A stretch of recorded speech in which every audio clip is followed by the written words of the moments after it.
मार्च की पहली एकादशी विजया एकादशी कहलाएगी। विजया एकादशी का व्रत रखने से जातक की सभी मनोकामनाएं पूरी हो सकती हैं। मार्च के महीने में पड़ने वाली विजया एकादशी को फागुन मास कृष्ण पक्ष की एकादशी तिथि को भी कहते हैं। पंचांग के अनुसार यह पर्व 6 और 7 मार्च को पड़ रहा है।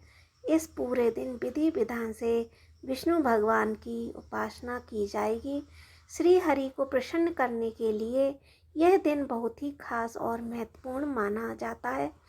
कहते हैं कि विजया एकादशी का व्रत रखने से सभी की मनोकामनाएं पूर्ण होती हैं। विजया एकादशी की सही तिथि, शुभ मुहूर्त, पूजा विधि और व्रत पारण का समय इस प्रकार है। पंचांग के अनुसार 6:30 बजे PM से एकादशी शुरू होगी और 7 मार्च के दिन 4:13 तक रहेगी। गृहस्थ के लोग 6 मार्च के दिन विजया एकादशी का व्रत रख सकेंगे। वहीं सन्यासी और मोक्ष प्राप्ति के इच्छुक श्रद्धालु 7 मार्च को एकादशी का व्रत रख सकेंगे। जब जब एकादशी व्रत 2 दिन होता है तब तब दूसरी एकादशी और वैष्णव एकादशी एक ही दिन होती है। भगवान विष्णु के भक्तों को दोनों दिन एकादशी व्रत करने की सलाह दी जाती है। शुभ मुहूर्त इस प्रकार है। एकादशी का प्रारंभ 6 मार्च को 6:30 से और एकादशी का समापन 7 मार्च को 4:13 तक है। 7 मार्च को पारण तोड़ने का समय 1:28 PM से 3:39 PM तक है। 8 मार्च को पारण व्रत तोड़ने का समय 6:23 से 8:45 तक है। पूजा विधि इस प्रकार है। स्नान आदि कर मंदिर की साफ सफाई करेंगे और भगवान श्री हरि विष्णु को जलाभिषेक करेंगे। भगवान विष्णु को पंचामृत सहित गंगा जल से अभिषेक करेंगे। अब प्रभु को पीला चंदन और पीले पुष्प अर्पित करेंगे। मंदिर में घी का दीपक जलाएंगे और संभव हो तो व्रत रखें और व्रत लेने का संकल्प करें। विजया एकादशी का व्रत कथा पाठ करें। ओम नमो भगवते वासुदेवाय मंत्र का जाप करें और पूरी श्रद्धा के साथ भगवान श्री हरि विष्णु और लक्ष्मी जी की आरती करें। प्रभु को तुलसी दल सहित भोग लगाएं और अंत में क्षमा मांगें। इस प्रकार से हम अपने श्री हरि को प्रसन्न कर सकते हैं। सनातन धर्म में विजया एकादशी के व्रत का बहुत महत्व है। ये व्रत भगवान विष्णु को अर्पित होता है। पौराणिक कथा के अनुसार लंका पर विजय प्राप्ति के लिए भगवान राम ने विजया एकादशी का व्रत रखा था। ऐसा माना जाता है कि इस व्रत को रखने से साधक अपने शत्रु पर विजय प्राप्त करता है। इस दिन व्रत रखने से और श्री हरि संग माता लक्ष्मी की पूजा करने से साधक को शुभ फल की प्राप्ति होती है और उसके सारे काम बनने लगते हैं। धर्मराज युधिष्ठिर बोले, हे जनार्दन, फागुन मास के कृष्ण पक्ष की एकादशी का क्या नाम है तथा उसकी विधि क्या है? कृपा करके आप मुझे बताइए। श्री भगवान बोले, हे राजन, फागुन मास के कृष्ण पक्ष की एकादशी का नाम विजया एकादशी है। इसके व्रत के प्रभाव से मनुष्य को विजय प्राप्त होती है। यह सब व्रतों से उत्तम व्रत है।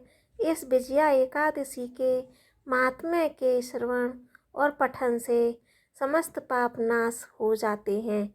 एक समय देवर्षि नारद जी ने जगत पिता ब्रह्मा जी से कहा, महाराज, आप मुझसे फागुन मास के कृष्ण पक्ष की एकादशी का विधान कहिए। ब्रह्मा जी कहने लगे, हे नारद, विजया एकादशी का व्रत पुराने तथा नए पापों को नाश करने वाला है। इस विजया एकादशी की विधि मैंने आज तक किसी से नहीं कही है। यह समस्त मनुष्यों को विजय प्रदान करती है। त्रेता युग में मर्यादा पुरुषोत्तम श्री रामचंद्र जी को जब 14 वर्ष का वनवास हो गया तब वे श्री लक्ष्मण और सीता जी सहित पंचवटी में निवास करने लगे।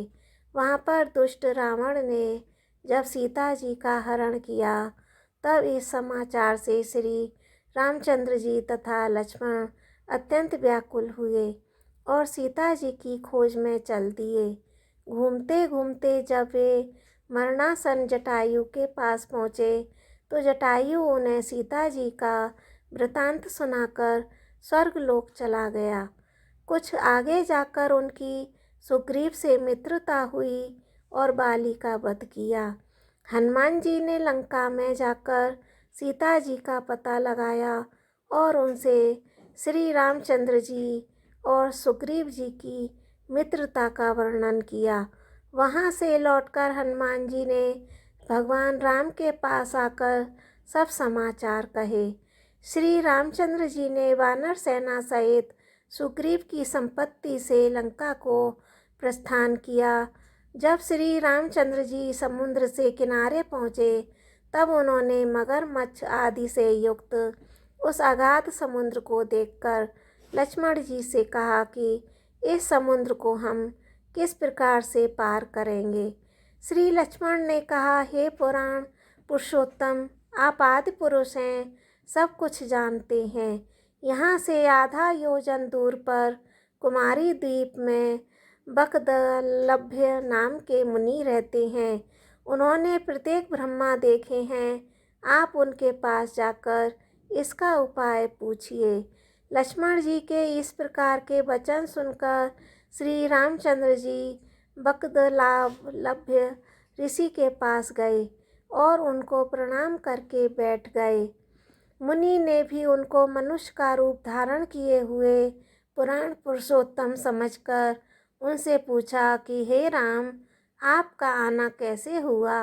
रामचंद्र जी कहने लगे कि हे ऋषि, मैं अपनी सेना सहित यहाँ आया हूँ और राक्षसों को जीतने के लिए लंका जा रहा हूँ। आप कृपा करके समुद्र पार करने का कोई उपाय बतलाइए। मैं इसी कारण आपके पास आया हूँ। बकदलालभ्य ऋषि बोले, हे राम, फागुन मास के कृष्ण पक्ष की एकादशी का उत्तम व्रत करने से निश्चय ही आपकी विजय प्राप्त होगी। साथ ही आप समुद्र भी अवश्य पार कर लेंगे। इस व्रत की विधि यह है कि दशमी के दिन स्वर्ण, चांदी, तांबा, मिट्टी का एक घड़ा बनाएं। उस घड़े को जल से भरकर तथा 5 पल्लव रख वेदिका पर स्थापित करें। उस घड़े के नीचे सतन जा और ऊपर जौ रखें। उस पर श्री नारायण भगवान की स्वर्ण की मूर्ति स्थापित करें। एकादशी के दिन स्नान आदि से निवृत्त होकर धूप दीप नैवेद्य नारियल आदि से भगवान की पूजा करें। इसके पश्चात घड़े के सामने बैठकर दिन व्यतीत करें और रात्रि को भी उसी प्रकार बैठे रहकर जागरण करें। द्वादशी के दिन नित्य नियम से निवृत्त होकर उस घड़े को ब्रह्मा को दे दें। हे राम, यदि आप भी इस व्रत को सेनापतियों सहित करोगे तो तुम्हें विजय प्राप्त अवश्य होगी। श्री रामचंद्र जी ने ऋषि के कथानुसार इस व्रत को किया और इसके प्रभाव से दैत्यों पर विजय पाई। अतः हे राजन, जो कोई मनुष्य विधि पूर्वक इस व्रत को करेगा, दोनों लोकों में उसकी अवश्य विजय होगी। श्री ब्रह्मा जी ने नारद जी से कहा था कि हे पुत्र, जो कोई इस व्रत के महात्म्य को पढ़ता या सुनता है उसको वाजपेय यज्ञ का फल प्राप्त होता है। ओम नमो भगवते वासुदेवाय नमः। आपको यह वीडियो अच्छी लगी है तो लाइक करें और सब्सक्राइब करें और वीडियो को अधिक से अधिक शेयर करें, जिससे कि हमारी यह वीडियो अन्य भक्तजनों तक पहुंच सके और वे भी अपनी भक्ति का लाभ उठा सकें। हम सनातन धर्म से, हिंदू धर्म से हैं। हमारा काम है हिंदू धर्म का, सनातन धर्म का प्रचार करना। इसलिए इस वीडियो को अधिक से अधिक शेयर करें।